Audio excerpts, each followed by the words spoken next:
Hari ini saya akan mengulas satu artikel yang bertajuk Mixologic Estimation of Radical Islam, Terrorism in Europe and North America, a Comparative Study. Artikel ini telah ditulis oleh Carlos Pesta Barros dan juga Isabel Bronca. Artikel ini juga diterbitkan oleh The Journal of Conflict of Revolution iaitu pada 2005. Penerbit bagi artikel ini adalah Sage Publishing Inc. Halaman artikel ini mengandungi sebanyak 258 sehingga 314 muka surat. Sinopsis artikel ini adalah dia berkaitan dengan kaedah dan juga ciri-ciri serangan Islam itu sendiri. Misalnya lokasi, jenis-jenis serangan. Selain itu, artikel ini juga membahaskan tentang satu pemikiran di mana mengapakah radikal serang Islam ini semakin berkembang pesat di peringkat global. Selain itu, artikel ini menggunakan kaedah metodologi parameteran. Untuk pemilihan artikel tersebut dipilih atas dasar kerana artikel tersebut mempunyai kaitan dengan tajuk tulisan kumpulan kami iaitu keganasan global.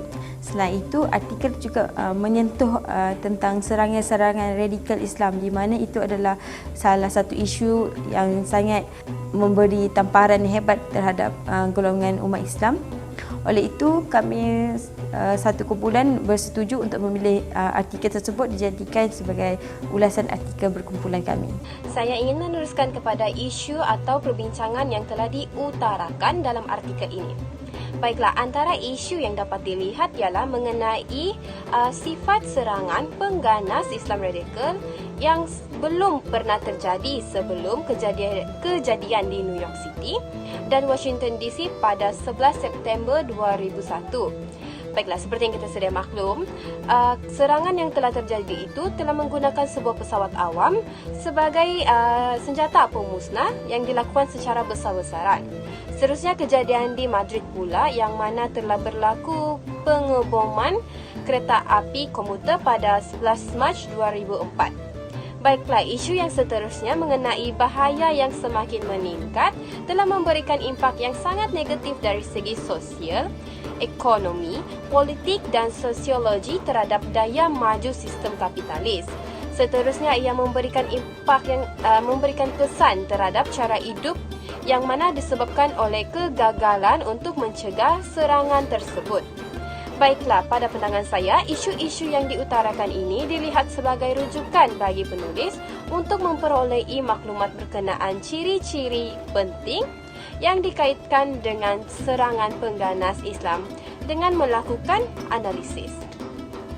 Isu seterusnya yang ditekankan penulis dalam artikel tersebut ialah kesan teroris Islam radikal terhadap sistem kapitalis, di mana penulis menekankan bahawa teroris Islam radikal ini lebih banyak berlaku di dalam negara-negara yang mengamalkan sistem kapitalis membanding negara yang tidak mengamalkan sistem kapitalis. Contohnya seperti di negara US, United Kingdom, France dan Switzerland. Teori yang digunakan dalam artikel ini ialah penulis menggunakan kaedah Random Parameter Logic Model RPL dan menggunakan kaedah menganalisis peristiwa Islam radikal yang berlaku pada masa lampau. Seterusnya, penulis juga menggunakan data panel dan kaedah interview. Kaedah interview ini penulis lebih menyasarkan kepada penduduk Amerika Syarikat yang berada di luar Amerika untuk berkenaan pendapat tentang teroris Islam. Terdapat beberapa kelebihan yang terdapat dalam artikel ini. Yang pertama adalah dari segi metodologi. Kaedah yang digunakan oleh penulis untuk menganalisis anggaran logik campuran terorisme Islam radikal di Eropah dan juga Amerika Utara dalam kajian perbandingan mereka. Yang pertama, dari segi metodologi mereka menggunakan logik campuran, iaitu logik campuran ini biasanya digunakan sebagai modul dalam tingkah laku, dalam menganalisis tingkah laku. Dalam artikel ini juga mereka menggunakan model ini sebagai pendekatan yang berbeza, di mana mereka lebih bersifat statistik daripada tingkah laku. Seterusnya, dalam menganalisis kerangka empirical mereka, mereka menggunakan pemboleh ubah dari ITERATE, iaitu International Terrorism Attributes of Terrorism Events, berdasarkan ketersediaan yang mereka gunakan, data ketersediaan yang mereka dapat. ITERATE ini tidak menentukan serangan Islam radikal, tetapi mereka dapat mengenal pasti kumpulan pertama yang memulahkan dan juga yang mula-mula mengambil tindakan terhadap kumpulan ini.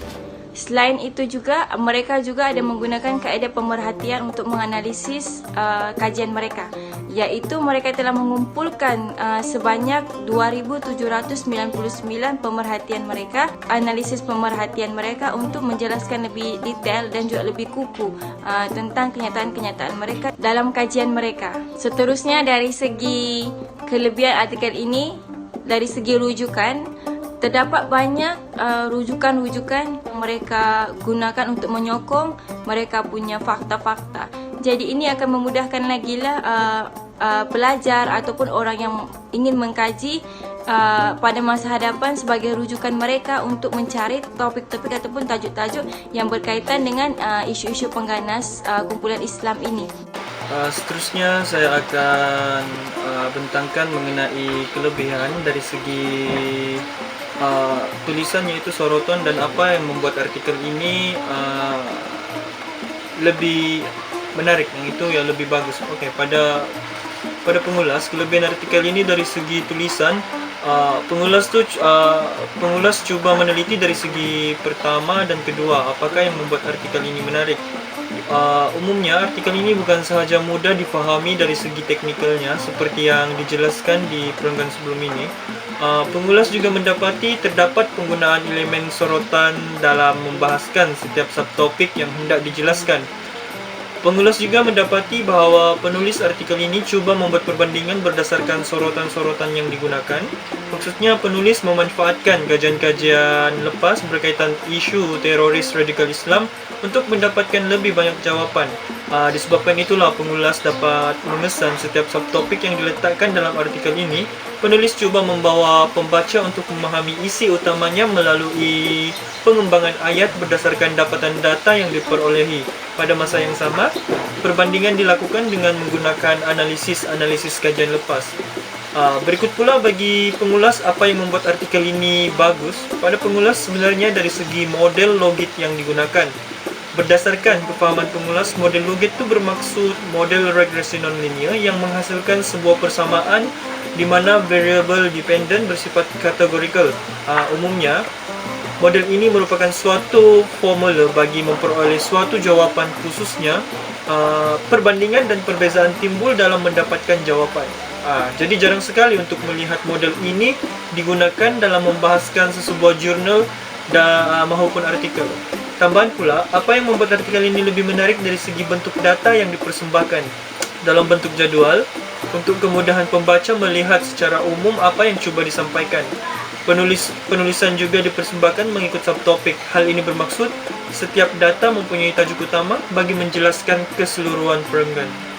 Di dalam artikel ini terdapat beberapa kekurangan yang pada pembaca sendiri dan pada pengulas melihat apakah yang cuba untuk dibincangkan dan apakah metod kajian yang cuba untuk disesuaikan dengan tema perbincangan utama yang cuba dibawakan oleh penulis, iaitu untuk mengetahui karakteristik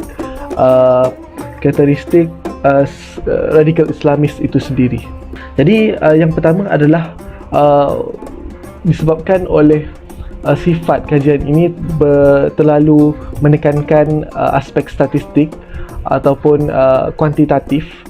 Ianya lebih sukar untuk pembaca memahami bagaimana satu data-data yang sering dikaji dan dinilai secara subjektif, iaitu secara kualitatif, kemudian dibincangkan di dalam bingkai kuantitatif. Seterusnya, kekurangan yang kedua adalah daripada aspek penulisan itu sendiri yang lebih menekankan daripada aspek tema yang perbincangan. Pada pembaca sendiri menganggap bahawa lebih sesuai untuk dimulakan dengan naratif diakronik ataupun melihat sesuatu isu itu daripada lensa sejarah untuk memahami bagaimana berlakunya radikal Islamis dan bagaimana boleh mendorong kepada tindakan-tindakan serangan yang keras oleh golongan Islamis. Kemudian yang ketiga adalah berkenaan sumber rujukan yang digunakan. Apabila melihat sumber rujukan yang dirujuk oleh pengkaji, dapat dilihat kurang rujukan daripada tokoh-tokoh Timur ataupun tokoh-tokoh Asia Barat yang Muslim yang mengupas berkenaan isu Islami. Apa yang dapat dilihat daripada rujukan yang digunakan adalah tokoh-tokoh yang dimasukkan adalah tokoh yang lebih kepada Barat dan juga daripada Asia, dan itu adalah beberapa kekurangan yang terdapat di dalam artikel ini.